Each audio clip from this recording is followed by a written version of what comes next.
Hey guys, welcome back to the channel. Jarrett White here with White Ridge Mortgage, and today we're going to be talking about how to get the lowest interest rate in today's market. Now, it's important to understand that right now interest rates are on the decline, meaning if you were to go to a bank and hold an interest rate with, say, a pre-approval, that interest rate is going to get held for 4 months. Does that make a lot of sense?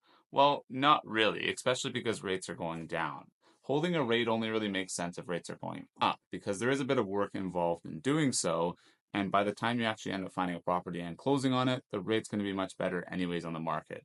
That's not to say that you have to take the rate that you held, but it's not really worth the time and effort to get it held in the first place. Now, how do you actually get the lowest interest rate? Well, you got to understand how the banks work. And they're competing for your business. Now, at the end of the day, when you work with a mortgage broker, what we're doing is we're basically pinning each bank against each other. First, we're seeing what they're currently offering, and then we're also seeing what they're offering after we have received offers from other lenders. Now, the last thing you want to do is take your offer that the mortgage broker has given you and go to the bank and try to see what they're going to give you. That's the worst thing you can do, and here's why. Every bank you go to is going to do their own credit pull. Secondly, they might give you the wrong context. They don't know whether your file is insured, whether it's conventional, whether it's 25 years, whether it's 30 years, because they actually haven't fully qualified you and reviewed your file. And the biggest reason why you don't want to be doing that is because your mortgage broker is already shopping all your options for you. They're looking at the different banks and they're seeing what the best product is out there. If you take an offer from a mortgage broker to a bank, full disclosure, and this is a mortgage broker saying this, they will probably beat it. However, that is not what you want. You see, the way the banks function is they want to get you through the door. Once they get you through the door, they are not wanting to help you whatsoever. Here, think of it this way. The banks want to profit as much as they possibly can. However, they do need business. So if you come to them and you're a strong client and they want your business, they will compete.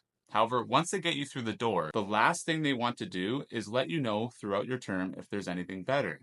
If you don't know what refinancing is, yes, you are locked in for a certain term, and if you break it before that term, you pay a penalty. However, oftentimes, especially in a downward rate environment, you can break that mortgage, pay the penalty, and still save a lot of money depending on the difference in rate that you're refinancing into. You see, the bank is never going to look for these opportunities, whereas if you have a good mortgage broker and you have a good relationship with them, they're constantly monitoring your file. So even after funding, we are looking at your file, we're seeing the rates on the market, we're monitoring yours, and we're seeing if there's any better rate. My team, after every single mortgage we do, we calculate a break-even point, which means we calculate an interest rate that once the market comes down to that rate, we know that it's actually going to start saving you money, and we have notifications set up to let us know to inform you. Now, is the bank going to beat the broker's rate by a hell of a lot? Probably not. They're probably going to beat it just enough to sway you in choosing them. However, you don't know what product you're getting. They're not explaining to you the prepayment privileges. They're not explaining to you the penalty. Sometimes banks have worse prepayment privileges than others. Even something as simple as TD versus RBC. RBC, the lump sum payment is 10% and you can only make it on one day of the year, whereas TD, it's 15% and you can make it every single day of the year as long as you don't exceed the 15%. There are subtle things like that that you are not going to know about your mortgage when you go through the bank versus with the broker, and sometimes saving 0.05% in an interest rate is not worth what you're missing out on by not going with your mortgage broker. So what this video should really be about is not just how to get the best interest rate, but how to save the most amount of money. Because at the end of the day, that's what you're trying to do.